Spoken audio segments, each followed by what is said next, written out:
நம்பிக்கையுடன் வாழ அழைப்பு.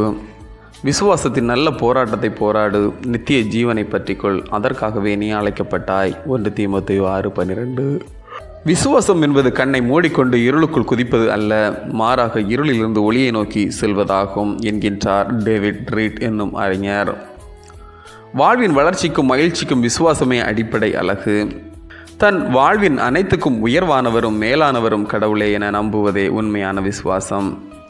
ஆபிரகாம் தன் உயிரை விட மேலாக எண்ணிய தன் மகன் ஈசாக்கை மோரியா மலையில் பலி செலுத்த முன்வந்தது கடவுள் மீது ஆபிரகாம் வைத்த விசுவாசத்தை பறைசாற்றுகின்றது.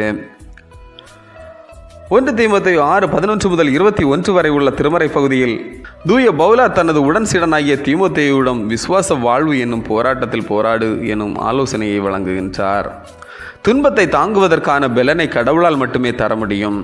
மனுக்குல மீட்புக்காக செயல்பட்ட இயேசுவின் பணிவாழ்வின் போது சந்தித்த துன்பங்களை தான் சொந்த பலத்தால் மட்டும் சந்திக்காமல் இறைபலத்தை பெறுவதற்காக கெத்சமனே தோட்டத்தில் அவர் ஜெபித்தார். கடவுளின் பலத்தால் அவர் சிலுவையில் வெற்றி சிறந்தார். நமது வாழ்விலும் விசுவாசத்தின் பொருட்டு துன்பங்கள், வேதனைகள், வலிகள், விம்மல்கள், வேறுபாடுகள், நோய் நொடிகள் நேரிடும் போது அவற்றின் வழியே போராடுவதற்கான பலனை கடவுள் தந்து கொண்டே இருக்கின்றார்.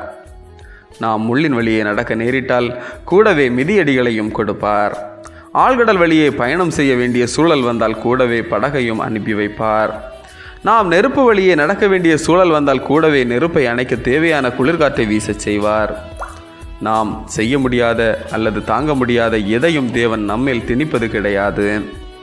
என்னை பலப்படுத்துகிற கிறிஸ்துவினாலே எல்லாவற்றையும் செய்ய எனக்கு பலனுண்டு என்னும் நம்பிக்கையில் வாழ அழைக்கப்படும் நாம் கடவுளை நம்பும்போது அவர் எப்படியெல்லாம் பாதுகாப்பை தருகின்றார் என்பதை சங்கீதம் 91 படித்து நாம் அறிந்து கொள்ளலாம்.